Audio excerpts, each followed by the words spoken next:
Hello and welcome to my channel. Today I am going to give you an update of everything that's been going on in the garden over the past week.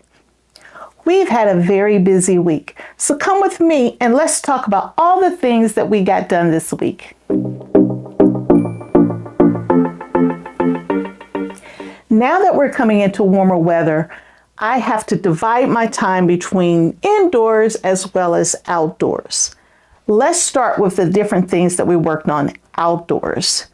I was able to complete a couple garden videos over the past week, which I've already posted. Here are the titles of those videos. If you haven't seen them, please check those out. But I spent time in the garden weeding all of the beds. So I never got to the bed cleanup last year. So I had quite a bit of work to do to prepare the beds for this garden season. And I didn't get all the way done, but I got over half the beds weeded. I had one bed, it was a problem. I had one bed that I was unable to get all of the weeds out. I mean, it was like a mat of weeds. And so you will see a video coming really soon on how I fixed that problem. In addition to weeding the beds, I also spent time working on trellising again. So there is a video out there called cattle panel arch trellis, as well as grapevine trellising. Here's just a quick clip. Here's what the final product looked like. The day was a little chilly out there, so doing that in the mud because it's super wet outside was interesting. Check out the video and I'm sure you're going to find some comedy in there. In addition to the work that I did out in the garden, I also did some work inside this week. So for one thing, the GreenStalk is gone. I moved my GreenStalk outside, so when I give you the full update, you will see parts of the GreenStalks outside and parts were still indoors, but I now have all of it outside. Everything growing in the GreenStalk were cool weather crops, so since they're cool weather plants, it was time for me to get that outside and start hardening them off so that I can plant additional items in those containers. Here's a short video. Hello, I am in the process of removing some of the plants from my tower so I can separate them and repot them so they can continue to grow. So I'm already in the process and I thought I'd just bring you along as I remove these. Once I remove these, I won't put anything back in this tier until I can get this tier outside, which will be in just a few days. But I'm just going in and removing the lettuce from these pockets. I know lettuce seeds are super cheap, so you could say, why don't you just pull them out and let them go? You have thousands of seeds, but I just don't like to kill little plants. If I can save them, I'm going to try. All right, so I have all of those out from that layer so we can start transplanting those, separating them, repotting them, getting them happy again. So now I am in the process of removing some of the first lettuce that I put in here because they've started to bolt. So let me show you what that looks like. Now I've harvested off of this particular pocket probably for more than a month now. Now this is a leaf lettuce. It's not a heading lettuce. But around here, these are all the places I've been harvesting off of this lettuce over the last month or so. Now the lettuce is starting to shoot up the middle and is getting ready to put a flower right down the middle, which means that it's bolting or it's going to seed. And once your plant starts to do that, and this one doesn't have a flower yet, but it's well on its way to having a flower. But once your plant starts to do that, it changes the taste of the plant. They become bitter. It's typically not as tender as well. So once my plants start doing that, I pull them out and replace them with another round of plants That way I always have a fresh, young supply of lettuce. And if you've been following me, I have a ton of lettuce in pots that I'm also harvesting from right now. So I am not losing anything from a standpoint. I'm not going to run out of lettuce because I have plenty, plenty, plenty of lettuce. This is all black seeded Simpson that's going to seed. And the way the GreenStalk works, you see, I just emptied that pocket right there, and it's ready to receive another plant. In this pocket right here is already ready to receive another plant. This salad bowl still looks good, so I'm going to leave this in here, and we'll probably harvest off of that in a couple of days. That right there is a flower. That means that this bok choy right here is getting ready to go to seed. So we will get this picked. By the end of the day, I'll have this picked so we can enjoy this bok choy before it goes to seed. And I already have another round ready to go into the GreenStalk. This looks good as well. Look how thick it's gotten. So this is red salad bowl. I'm still happy with it. I think we can get a couple more cuttings off of that. This one has gone to seed. Again, it's all black seeded Simpson that looks like going to seed on me. Just black seeded Simpson that's coming out. Very good. So I got the black seeded Simpson out, and now let's get back to transplanting the stunted lettuce. And let's see if we can separate this stuff out and give them a new life. If possible. If it's not possible, no harm, no foul, and we still will be okay. Now, these particular lettuce plants, since they've been transplanted a couple of times now, I'm making sure that I'm only transplanting them to the top of where the dirt is currently. So you don't want to plant them too deep. And if you're just careful and you slowly pull away, all of those roots come with it. Even the roots wrapped around this piece of, like, that's not even wood. It looks like it's rubber or something that was in the soil. I've learned my lesson. If I didn't know, now I know. Soil does matter. If you can't get the right stuff, just wait. It's not worth the rework, for one. The loss of time of having to redo these lettuce, it's just not worth it. Now, I'm not perfect. I have, unfortunately, killed quite a few plants over the years, watering them too much, not watering enough, over fertilizing. All three of those, in my mind, that's all human error. But when you are fighting against your soil, there's not much you can do with that. All right, the little gem is done. We will follow that same process for the dark rodent and the bib. In addition to the work on the GreenStalk, I also did more work on the potatoes. So my potato seedlings, my certified potatoes, I had them put up in a dark space, covered in chitting.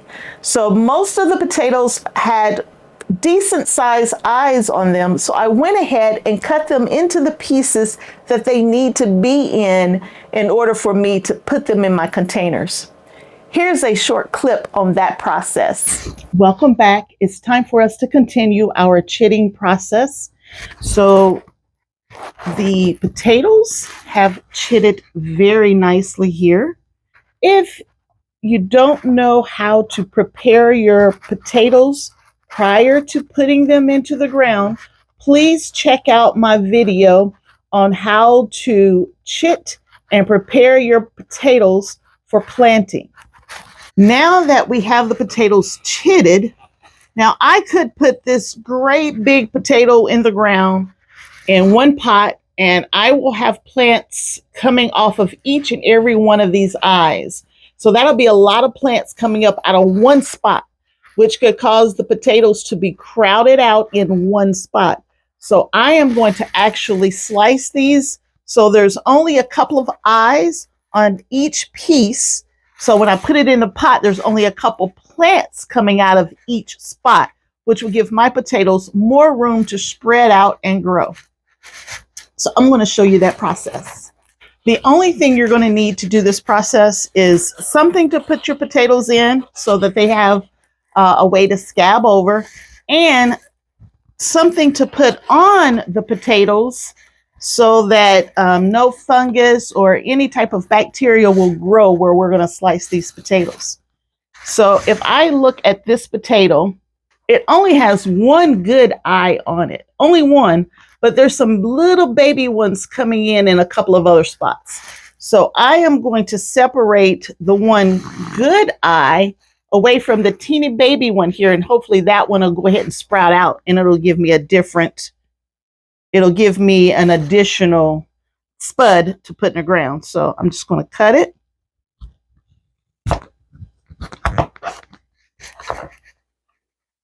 So I have one eye on this one, and I have a little baby one trying to come in on this one.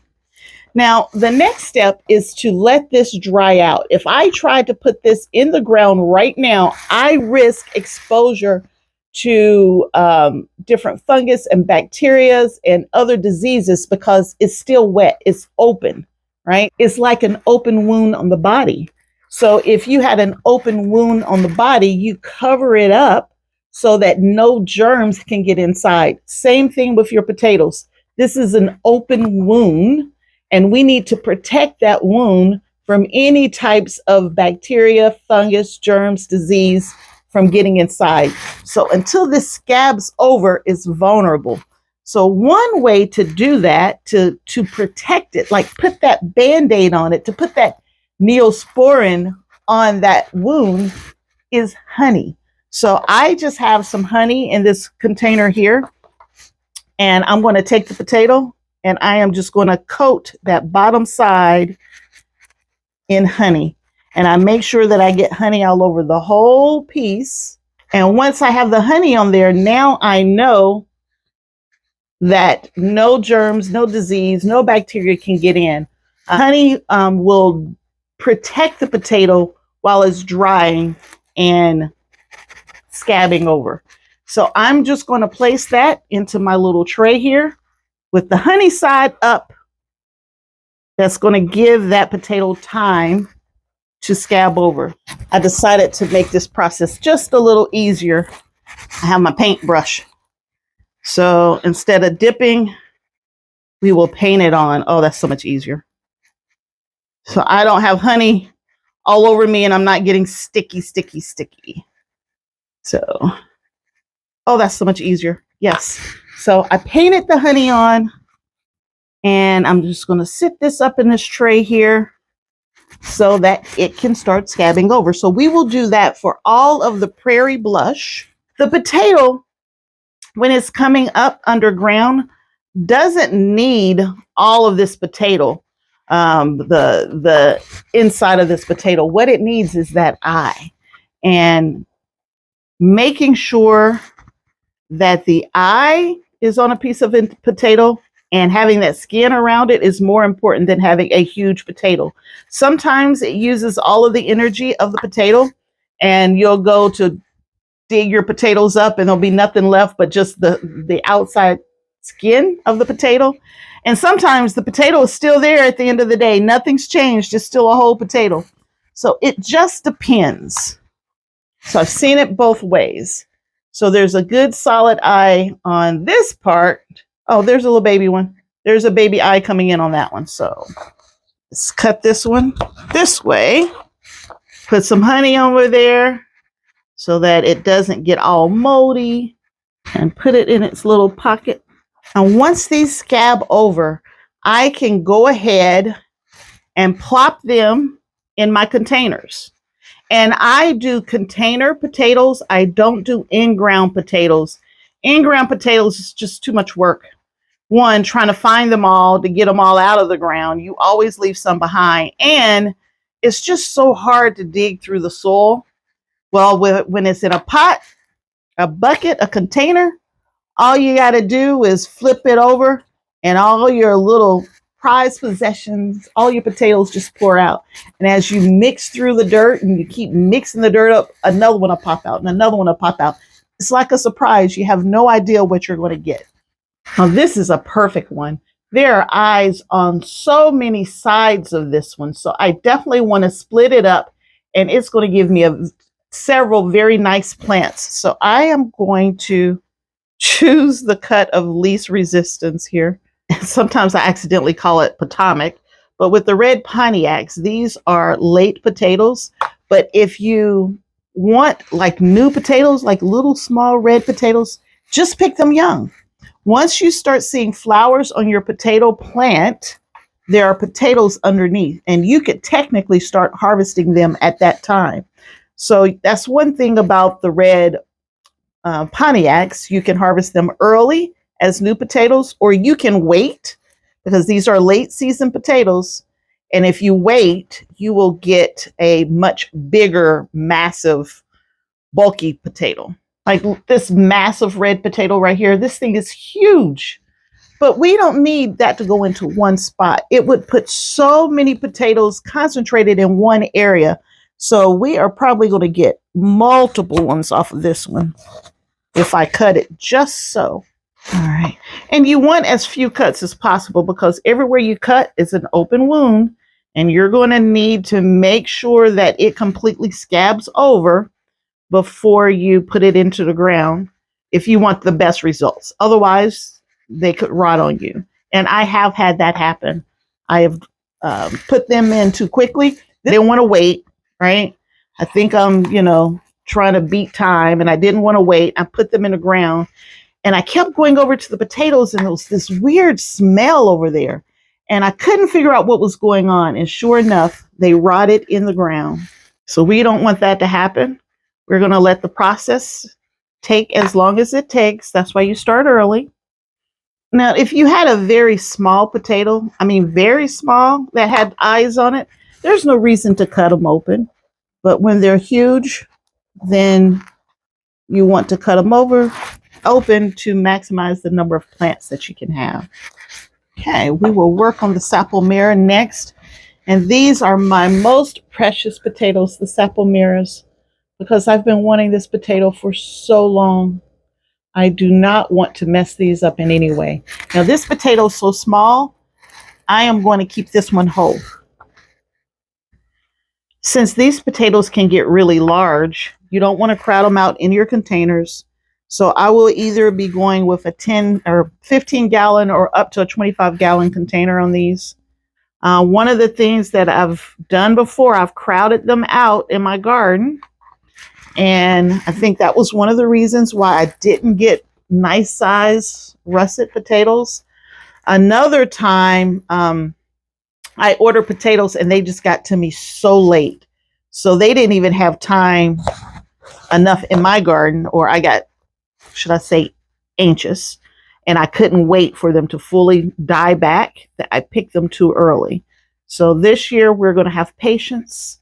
I have a total of 8 varieties. So there should be plenty of other varieties that I can be enjoying while I wait for these to finish the process, because these are a late season potato. Some of my varieties have not chitted so nicely yet, so they are still in the chitting process. But for the ones that have nice eyes like this, I will continue this process. The last thing that I want to do is share with you the total update. Everything from the garden to the patio where the GreenStalks are, where all the plants are outside hardening off, as well as everything that's going on in this tent behind me. Enjoy the video.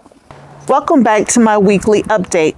Let me share with you how my plants and seedlings and everything's doing. All of these plants are hardening off outside. You can now see that I have potato plants out here as well. And all of my lettuce is outside now, with the exception of one plant. Everything else is outside and is completely hardened off. The GreenStalk tower has been disassembled with the exception of 2 tiers. The lettuce tiers are out here. And this one had lettuce in it, but it's now empty and it needs to be, new lettuce needs to be added back to it. And this one's completely empty. So it's time for another round of lettuce in those. The two towers are doing really well. Look at how pretty those reds and pinks and the greens are on the lettuce.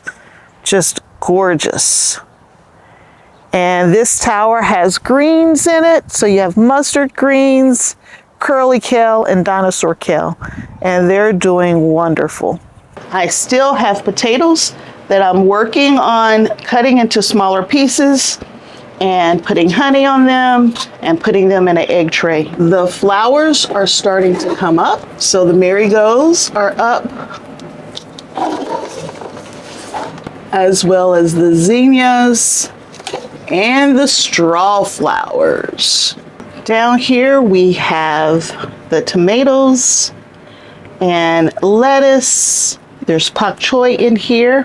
I also have pak choi outside hardening off. There's some more marigolds down here. And it was just a week ago that all of these tomato plants that you see were barely above the ground, and now they're super, super long. They're doing really well. And in the back, there are the peppers. Stay tuned. There will be a video on how to make your pepper plants shorter and bushier for a larger harvest. More tomato plants, more peppers, and there are some cabbage in the back there where I've grown to replace the ones that I lost. The celery, honestly, is getting too big for its container, so we're going to have to do something with that in the next week or so. And there's eggplant back here. This little bin right here are from my seed share from Guten Gardens. These three. Guten Gardening is the proper name. The tomatoes, all of them germinated, as well as the peppers and the curly kale. Down here, even though every name tag is turned backwards, these are all of my peppers and more tomatoes. Tomatoes as far as the eye can see. Every tomato and every pepper has been up potted at this time. And I ended up with a little over 100 pepper plants and almost 200 tomato plants. And if you recall, I have space for 106. Well, we'll figure it out. For those of you that have sold seedlings at a yard sale or garage sale, in the comments, please let me know how much I should charge for one pot. I mean, at the box stores, they're going for roughly $5 a plant. So I'm just curious on how much I should be selling them for at my home sale, where I've been fertilizing and giving them lots of love and attention. Here is the last of my dynamite that I have indoors. Actually, it's the only lettuce that's ready to go that's still indoors. All the rest of the lettuce is outside at this time. Next, I want to show you this tomato plant here, because guess what? I have tomatoes. Where is that tomato? Look at that. There's a tomato there. And there's more on the other side too.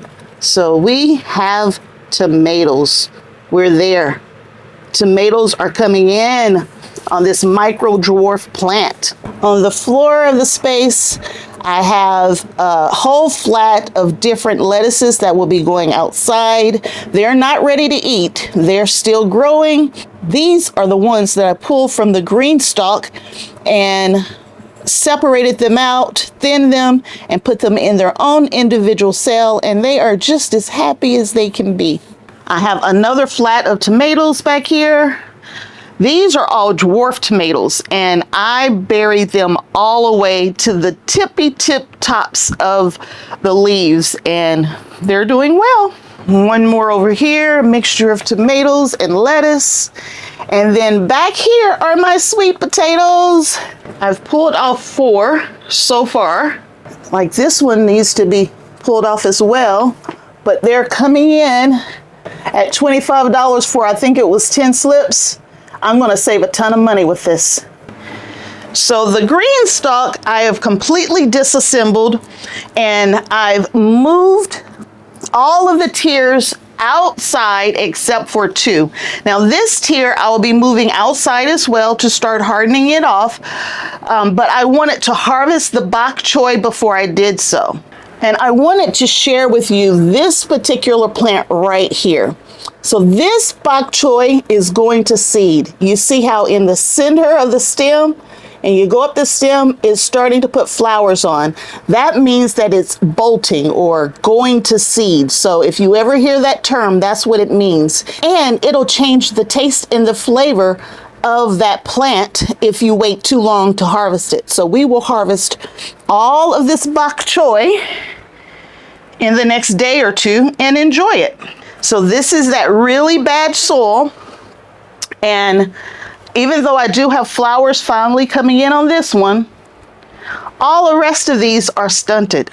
Remember this plant over here that I showed you? That one was planted last. It was the last plant that I put in from a micro dwarf standpoint.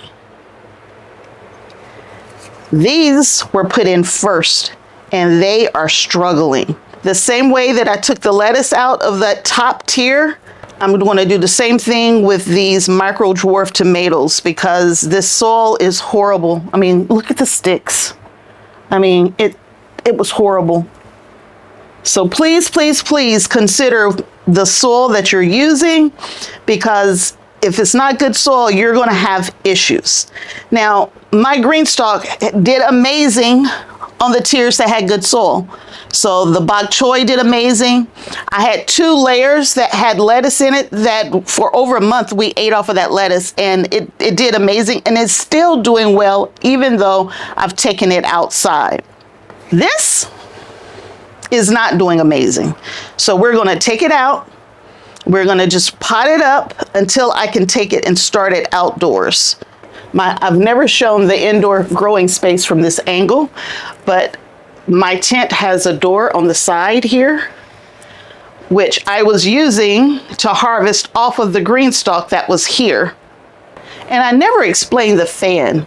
You want a fan blowing on your vegetables when you have them indoor to mimic the wind, so you can have stronger stems. It'll make them a much stronger plant once you get them outdoors.